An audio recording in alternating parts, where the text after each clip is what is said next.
Imaginez-vous au cœur d'une révolution, où le destin d'une nation est en jeu. Bienvenue dans notre résumé de 1776, le récit acclamé de David McCullough. Ceci est plus qu'un simple récit historique. C'est une immersion captivante dans les luttes et triomphes décisifs de l'année fondatrice de l'Amérique. Prêt à explorer les récits de George Washington, Nathanael Greene et bien d'autres figures essentielles? Attendez-vous à des éclairages sur des batailles qui ont changé l'histoire et des dirigeants qui ont redéfini le courage. Plongeons-nous dans les personnalités guidant ce voyage historique. David McCullough ne se contente pas de raconter des dates et des événements, il donne vie à chaque personnage de l'histoire. Rencontrez George Washington, un leader loin d'être parfait mais tenace et vénéré.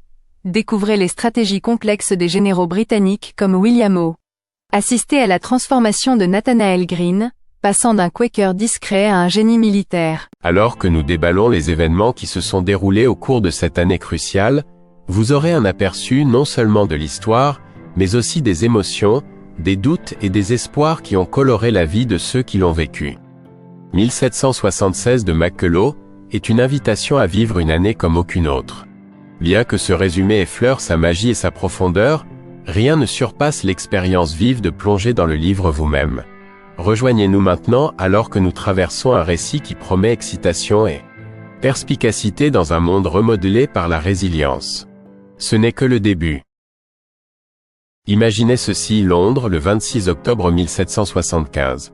Le roi George III, dans tout son éclat cérémonial, avance dans les rues en fête. 60 000 yeux observent le roi se diriger vers le cœur du pouvoir britannique, le Parlement, pour s'adresser à une nation au bord de la guerre. Bien que l'histoire le décrive souvent comme le monarque fou, le George que nous voyons ici est tout sauf cela. Déterminé et résolu, c'est un homme convaincu que la révolte de l'Amérique est un affront qui doit être réprimé. À l'intérieur du Parlement, la tension crépite comme un fil électrique sous tension. Le roi, indifférent aux appels à la paix, affirme le besoin de renforcer la présence militaire à Boston. Il nomme des généraux aguerris au combat comme William Howe, pour acheter les pertes récentes. Mais il n'est pas sans opposition. Entre les voix de la dissidence, des figures telles qu'Edmund Burke et John Wilkes. Ils dénoncent la moralité de la guerre, ses implications, mais leurs avertissements tombent dans l'oreille de sourds car les votes favorisent le roi. À partir de ce moment, une trajectoire de collision est établie. Le roi George est résolu, un souverain désormais déterminé à imposer sa suprématie sur les colonies rebelles. Alors que le soleil se lève, les plans sont en marche.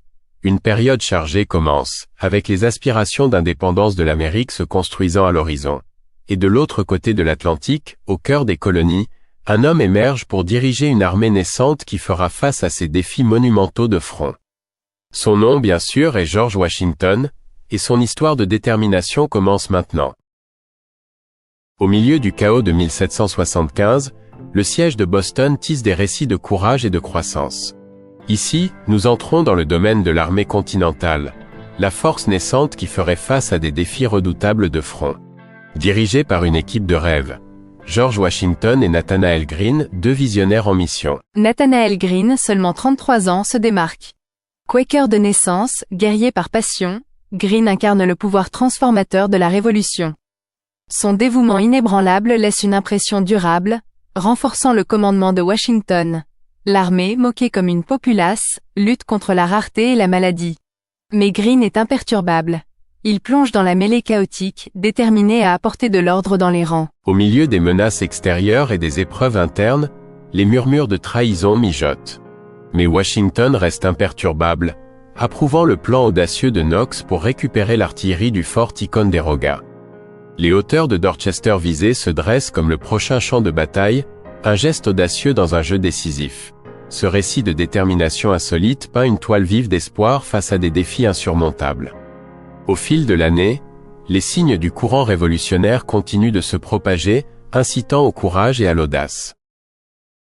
Un froid remplit l'air, alors que Dorchester Heights devient la scène d'un des mouvements les plus brillants de l'Amérique. Washington, avec une détermination persistante, renverse le sort de Boston. Sous le couvert de l'obscurité, ses forces transforment les hauteurs en une forteresse imprenable, un exploit de brillance logistique semblable à Bunker Hill. Alors que l'aube se lève, les Britanniques sont stupéfaits. Le général Howe voit son erreur stratégique mise à nu.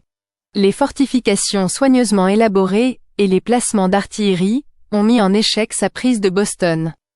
Une tempête divine, interprétée par certains comme un destin cosmique, empêche les efforts d'assaut britanniques. Réalisant que la discrétion est la meilleure des valeurs, Howe opte pour le retrait, ne voulant pas risquer un autre bain de sang comme Bunker Hill. La victoire résonne à travers les rangs coloniaux. Le leadership habile de Washington transforme une armée autrefois précaire en une armée avec une confiance renouvelée. Alors qu'il se prépare à se diriger vers New York, ce triomphe tactique élève le moral et l'établit en tant que commandant doté de prévoyance et de vision. La scène est prête pour le prochain grand défi, où la capacité d'adaptation de Washington sera de nouveau mise à l'épreuve au milieu de la lutte pour l'indépendance. Encouragée par leur victoire à Boston, l'armée de Washington marche vers le sud avec une ferveur renouvelée. À travers les villes de la Nouvelle-Angleterre en liesse, il se dirige vers New York, portant la flamme de la liberté. Mais alors que George Washington scrute son nouveau champ de bataille, le défi est de taille. Les Britanniques avancent, armés de leur suprématie navale et d'une population locale divisée. Dans le terrain instable de New York, les enjeux augmentent, une ville à la fois cruciale et périlleuse.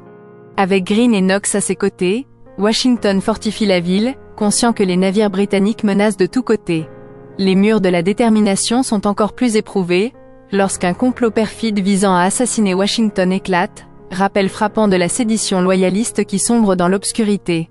Au milieu de cette tempête, le Congrès continental déclare audacieusement l'indépendance, changeant pour toujours la gravité du conflit. À travers le port, les forces britanniques se délectent de confiance, prêtes à montrer leur puissance navale contre les ambitions coloniales.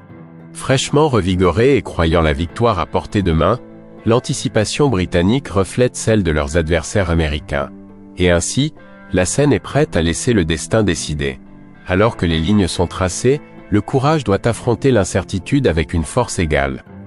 Un affrontement se prépare, une épreuve féroce de volonté et de détermination. Sous les cieux chargés de tempêtes de New York, la bataille de Brooklyn se déroule dans toute son intensité déchirante. Les forces dispersées de Washington prennent position, leur détermination mise à l'épreuve alors que la puissance britannique descend sur Long Island. Le compte à rebours commence le 21 août 1776, alors que les forces britanniques, dirigées avec expertise par les généraux Clinton et Cornwallis, débarquent avec une précision militaire.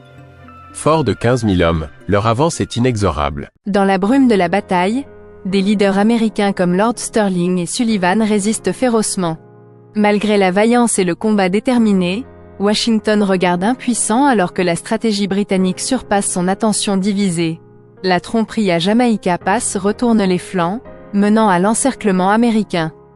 Des milliers tombent entre les mains ennemies, une défaite éprouvante jette une ombre sur les nouvelles espérances d'indépendance. Mais comme le destin favorise les audacieux, un brouillard providentiel enveloppe Brooklyn. Washington saisit l'occasion, orchestrant une audacieuse retraite nocturne à travers l'East River. Aidé par des pêcheurs fidèles, l'armée continentale échappe à l'anéantissement total.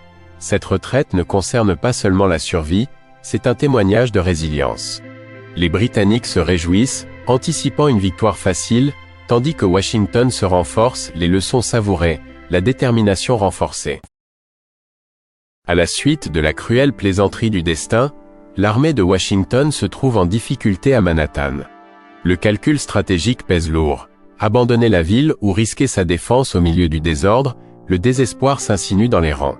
Nathanael Greene, retrouvant ses forces, préconise la retraite, soulignant les divisions au sein du commandement. Tandis que les forces britanniques, dirigées par le général Howe, naviguent dans la complexité de New York, Washington fait face à une tension croissante.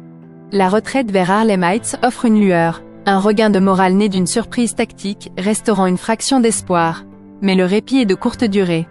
La foi mal placée de Greene dans Fort Washington s'effondre sous la puissance britannique. Une défaite stupéfiante, alors que plus de 2800 vies américaines font face à la captivité. Avec les forts en ruine, les forces de Washington sont entraînées dans une retraite effrayante plus profondément dans le New Jersey. Une série incessante de revers mesure la force et la sagesse du leadership. Alors que Cornwallis tire avantage, Washington divise ses forces diminuées, révélant une adaptabilité face à l'adversité. Les erreurs enseignent la prudence, mais la détermination propulse leur quête de liberté vers l'avant. Sur fond de pluie persistante et de sentiers boueux, la retraite de Washington se poursuit à travers le New Jersey. Avec des provisions qui s'épuisent et le froid qui s'infiltre, l'armée apparaît comme un fantôme de son ancien être. Pourtant, Washington fait écho à la résilience. Sa présence à l'arrière de la colonne est une source de force, inspirant des jeunes comme James Monroe au milieu du désespoir. Dans l'arène stratégique, les failles s'approfondissent. La réticence de Charles Lee à marcher au secours de Washington expose des fissures dans le commandement unifié. Les échanges secrets avec Joseph Reed alimentent le scepticisme. Le leadership de Washington fait face à un examen minutieux incessant au milieu de l'adversité tactique. Les forces britanniques, sous la direction de Howe et Cornwallis, poursuivent avec détermination. Alors que la réalité frappe, l'expiration des engagements des troupes ajoute du poids au fardeau de Washington. Néanmoins, une détermination inébranlable brille. Le 8 décembre, la retraite de l'armée se heurte à une impasse stratégique, une traversée défiant le fleuve Delaware. Sur la rive ouest, Washington rassemble ce qu'il reste, attisant les braises d'un espoir non atténué par les défaites du passé. Dans l'ombre de l'obscurité, la résolution forge un chemin vers la rétribution. L'audacieuse attaque de Trenton se trouve juste au-delà. Derrière chaque grande histoire se cache une tapisserie tissée de fils collaboratifs. 1776 de David McCullough ne fait pas exception. Alors que nous explorons les récits qui ont défini l'enfance d'une nation, McCullough prend un moment dans les remerciements pour mettre en lumière ceux qui ont aidé à vous apporter cette histoire. À travers des dizaines d'archives et d'institutions, du Massachusetts à Mount Vernon, les graines de 1776 ont été semées. Grâce à des historiens dévoués comme Richard Ketchum et Thomas Fleming, gardiens de l'histoire, ce riche récit a prospéré. La quête de précision de McCullough a été renforcée par des archivistes dont l'artisanat a libéré les voix résonantes de ses premiers patriotes. McCullough nous emmène également au-delà des pages, reconnaissant le soutien indéfectible de sa famille, en particulier de sa chère épouse, Rosalie. Les membres de l'équipe comme Mike Hill et les confidents Michael Korda et Morton Yanklow résonnent en gratitude, un témoignage de la vision et de l'effort qu'une histoire exige. La création de 1776 était bien plus qu'une entreprise solitaire. Elle se dresse comme un puissant rappel que le voyage de la narration porte en lui l'esprit d'unité. Une histoire elle-même aussi vraie et transformatrice que l'histoire. Et alors que ce chapitre se ferme, nous sommes rappelés, ces sacrifices passés continuent de façonner le présent, forgeant l'avenir. Alors que nous tirons les rideaux sur notre exploration de 1776 de David McCullough, il est clair pourquoi ce chef-d'œuvre continue de captiver l'imagination des passionnés d'histoire à travers le monde. À travers des récits de courage, de revers et de triomphe, McCullough donne vie à l'année qui a vu la naissance d'une nation. De la détermination visionnaire de géants comme George Washington et Nathanael Greene, à la sagesse de figures comme Benjamin Franklin et Thomas Paine, chaque histoire s'entrelace au cœur de la Révolution. À chaque tournant, McCullough nous rappelle que l'histoire ne concerne pas seulement les événements et les dates, mais aussi les personnes, leurs décisions et leurs histoires. David McCullough, avec sa prose éloquente et son attention méticuleuse aux détails, révèle non seulement ce qui s'est passé, mais aussi pourquoi c'était important alors et aujourd'hui. 1776 nous emmène au-delà des pages, dans les maisons, les cœurs et les difficultés de ceux qui ont osé rêver de liberté. Ce qu'il a accompli est un récit intemporel qui résonne avec à la fois une profondeur historique et une grâce littéraire. Les éloges de la critique, de nombreuses distinctions et une place durable sur les listes de best-sellers, soulignent le succès du livre et les contributions remarquables de McCullough à la littérature et à l'histoire. Alors, chers spectateurs, en réfléchissant à cette aventure, considérez comment les événements de 1776 résonnent encore dans chaque recoin du monde moderne. Les luttes pour l'indépendance et la liberté continuent, et les leçons de notre passé armé de sagesse et de résolutions audacieuses continuent de guider. Souvenez-vous, ce résumé n'est qu'un aperçu. Plongez dans le 1776 de McCullough pour une pleine immersion dans sa narration captivante. Si ce voyage vous a inspiré, n'oubliez pas de liker, de partager, et de vous abonner pour plus d'exploration dans les vastes paysages de l'histoire. Ensemble, nous pouvons continuer à découvrir les histoires qui façonnent nos mondes. Merci de nous avoir rejoints.